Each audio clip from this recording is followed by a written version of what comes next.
좋은 아침입니다.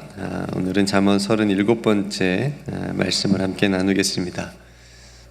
지난 시간에는 우리가 23장 안에서 음식에 관한 주제로 말씀을 나누었었는데요. 항상 무엇을 먹어야 되나 생각하면서 우리가 살아가야 되는 그런 삶의 자리인데, 복된 음식, 또 사랑과 용서가 있고 또 화해가 있는 그런 음식이 있는 그런 자리, 그런 자리들이 또 여러분들의 삶에 있기를 소망합니다. 그래서 결론은 사도 바울이 얘기해 준 것처럼 먹든지 마시든지 무엇을 하든지 다 하나님의 영광을 위해서 하자. 하나님의 영광이 되어지는 일이 되자. 우리가 음식을 먹는 것도 하나님의 영광이 되자라는 말씀을 나누었습니다. 오늘은 형통, 특별히 악인의 형통에 대한 주제로 말씀을 나누겠습니다. 악인이 왜 형통할까요? 악인이 약한 사람들이 왜 더 잘 사는 것처럼 보일까요? 이 세상을 보면 악인의 형통이 있음을 인정할 수밖에 없습니다. 우선 잠언에서 이 의인과 악인이 이렇게 대조적으로 비교하면서 많이 나오잖아요.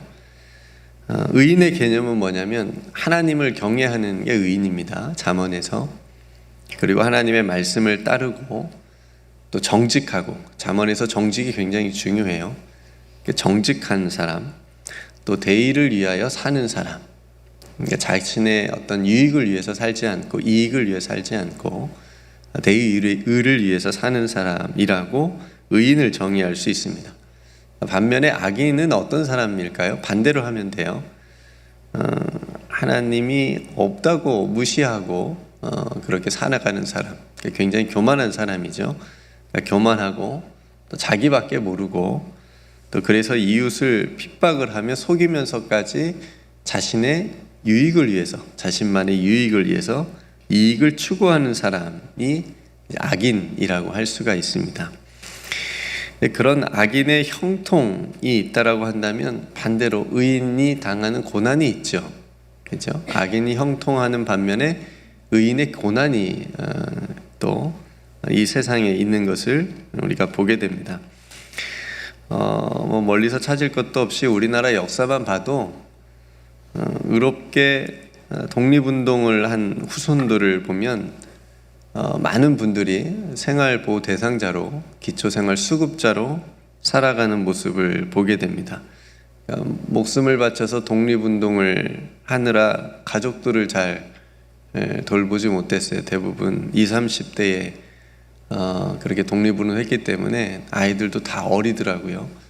젊은 아내가 있고 아이들도 어린데 생명을 바쳐서 독립운동을 하셨잖아요. 그나마 있던 재산도 다 처분해서 독립자금으로 또 사용을 했습니다. 그러니까 가정과 자녀들의 삶이 굉장히 평탄치 못했죠. 더욱이 독립운동가들의 자녀들은 아버지가 독립운동을 했다는 이유만으로 숨죽여 살아야 됐죠. 그렇죠? 도망 다니거나 조용히 지내야 했습니다. 반면에 친일을 했던 사람들은 어떻습니까? 친일을 했던 악한 사람들은 그때도 악한 권력을 가지고 편안하게 발 뻗고 잤죠. 많은 재산을 부정하게 축적을 했죠. 그러면서 그의 후손들은 지금도 굉장히 편안하게 누리면서 사는 것을 보게 됩니다. 열받지 않으세요? 악한 독재자들을 한번 생각해 보십시오. 악한 독재자들은 그렇게 악한 짓을 하면서도 안 죽어, 또 늙어가면서 그렇게 편안하게 나이 들 때까지 사는데, 민주화를 위해서 투쟁을 한 사람들은 굉장히 핍박을 받았고 고문을 받았고, 그래서 정상적인 생활을 하지 못하고 또 많은 지병을 얻어서 또 일찍 세상을 또 떠나는 그런 모습도 우리 주변에서 보게 됩니다. 그러니까 이런 악인의 어떤 형통의 모습이 있고 의인들이 당하는 어떤 고난의 모습이 분명히 우리들의 세상에 있습니다. 근데 오늘 1절 말씀에 보니까요, 악인들의 형통을 부러워하지 말며 그들과 함께 있으려고도 하지 말라라고 말합니다. 왜 그랬을까요? 잠언 21장 4절에 보니까요, 악인이 형통한 건 그 자체가 죄다. 악인이 형통한 건 죄다, 이렇게 말합니다. 그들과 함께 있으려고도 하지 말라라고 하는 것은 행여나 그런 자들과 함께 있으면서 그들이 누리는 형통함을 보고 자기도 모르게 물들거나 그들의 형통함을 부러워서 그들처럼 그렇게 살고 싶다라고 하는 생각이 들 수도 있으니까 그런 생각조차 하지 말라는 거죠. 그래서 시편 1편에 나오는 복 있는 사람도 이렇게 말합니다. 악인의 꾀를 따르지 말라, 이렇게 처음에 시작하죠. 시편 73편에 보면 아삽이라고 하는 사람이 시를 이렇게 썼는데요. 나는 거의 넘어질 뻔하였고 나의 걸음이 미끄러질 뻔하였으니, 왜 그랬냐면 이는 내가 악인의 형통함을 보고 오만한 자를 질투하였음이로다. 그러니까 질투 안에는 부러움이 담겨져 있는 거예요. 질투한다는 건 부러워서 그러는 거잖아요. 그러니까 악인의 형통함을 부러워하고 오만한 자를 질투하였더니 스스로 자신이 넘어지고 미끄러질 뻔했다라고 하는 거예요. 그런 고백입니다. 영화 암살이라고 하는 그 영화를 보면 독립군이었던 이정재 배우가 동료들을 배신합니다. 그리고 이제 일본에 밀정이 돼요. 그러면서 이제 자기 동료들을, 예전 동료들을 죽이기도 하고 또 잡아서 일본에 이제 바치기도 하고 그런 일을 하게 되는데, 근데 해방 이후에도 똑같이 이제 일본의 경찰이 됩니다. 그래서 계속 그렇게 이제 편안하게 살아가는 모습을 보여주는데, 그런 나이가 좀 들어서 어느 날 예전 독립군 동료였던 이제 동료들이 찾아옵니다. 그래서 죽임을 당하게 되는데 물어봐요, 동료들이. 왜 그랬냐고, 왜 배신했냐고. 뭐라고 얘기를 하냐면 그 말이 의미심장합니다. 해방될지 몰랐으니까. 해방될지 몰랐으니까. 이렇게 대답을 합니다. 그러니까 목숨을 바쳐서 처음에는 아무리 독립운동을 이 배우도 했는데, 진짜 한 건 아니고 이제 영화 속에서 했는데 나라의 해방이 될 것이 전혀 기미가 보이지 않는 거예요. 까마득한 거예요. 될까 싶은 거예요.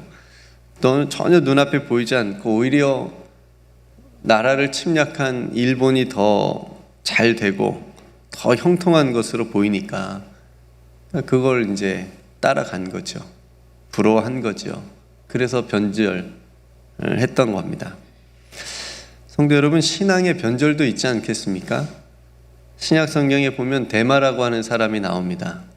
이름도 또 데마네요. 기억하기 쉽게. 사도 바울이 골로새서 빌레몬서를 보면 자신의 동역자라고 얘기를 합니다. 그래서 잘 대해주라고 그래요. 무난하라고 해요. 그렇게 소개까지 합니다. 그런데 그런 데마가 사도 바울이 이제 말년에 디모데 후서를 쓰게 되는데, 디모데후서 4장 10절에 보니까 데마는 이 세상을 사랑하여 나를 버리고 데살로니가로 갔다라고 하는 말이 나옵니다. 그러니까 사도 바울의 입장에서는 안타까운, 속상한 그런 마음으로 쓴 거겠죠. 한때 그렇게 열심히 자신과 함께 하나님의 나라를 위해서 동역했던 그런 사람이 세상을 사랑해서 자신을 버리고 떠났다. 그러니까 믿음의 길을 가다가 힘들고 그 고난을 견디지 못해서 어떤 세상의 형통을 따라간 것으로 우리가 볼 수가 있겠지요. 성도 여러분, 왜 오늘 말씀은 악인의 형통을 부러워하지 말고 그들과 함께 있지도 말라고 했을까? 앞에서 말씀드린 대로 악인의 형통은 그 자체가 죄이기 때문에 언젠가는 심판과 재앙이 임하게 되어 있습니다.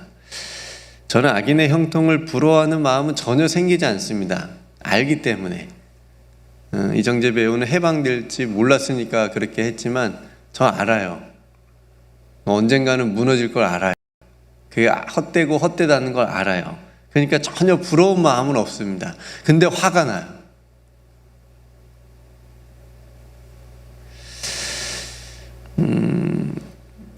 그런 악한 사람들의 어떤 그들이 권력까지 또 가지고 있으면 그 무능력하고 악한 통치로 인해서 백성들이 고통을 받잖아요.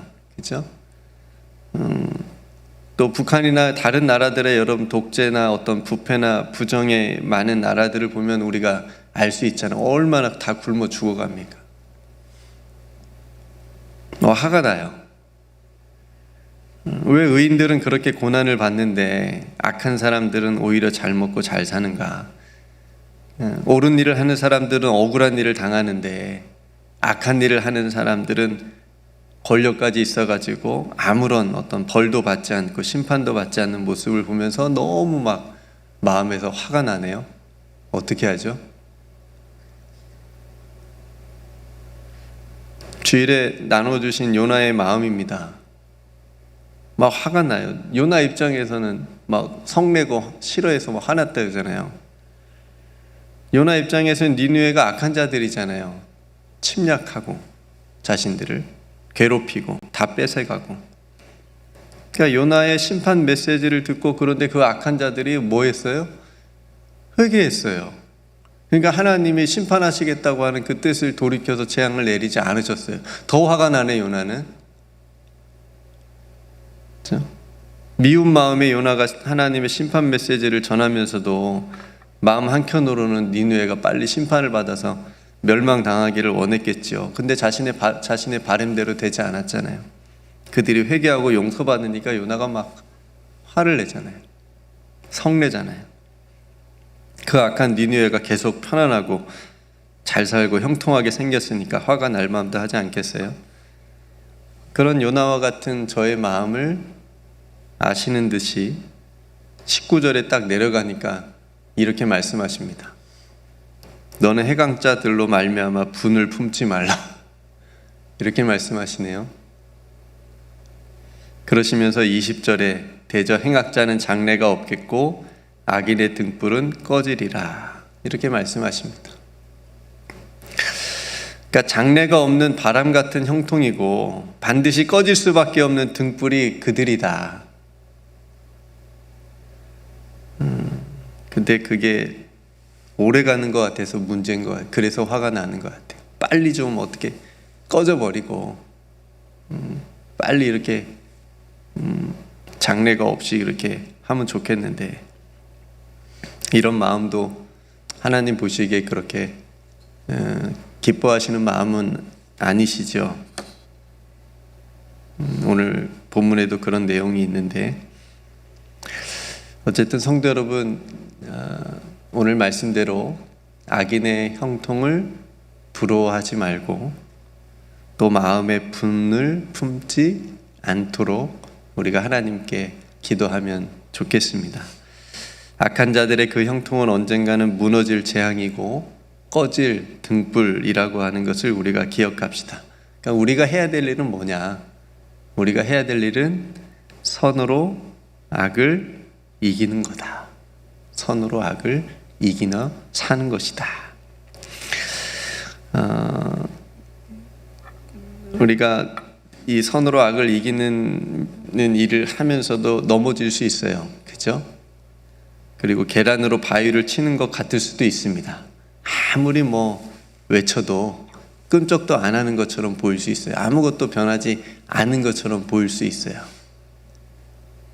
그런데 오늘 마지막 16절 우리에게 위로와 힘과 용기를 주시는 말씀을 해주십니다. 대저 의인은 7번 넘어질지라도 어떻게 한다고요? 다시 일어난다. 다시 일어나려니와 악인은 재앙으로 말미암아 엎드려진다. 그러니까 악인은 어차피 재앙으로 말미암아 엎드려지는 그런 사람이지만 의인은 고난으로 넘어지더라도 7번이나 넘어지더라도 다시 일어나게 될 것이다. 오늘 또 7번 넘어져도 다시 일어날 수 있는 하나님의 백성의 길을 하나님이 기뻐하시는 의로운 자라 여김을 받는 그 길을 가는 저와 여러분들이 되시기를 주님의 이름으로 축복합니다. 7번 더 훨씬 넘어지셨죠? 여기까지 오시는 때까지 다시 일어나려니와.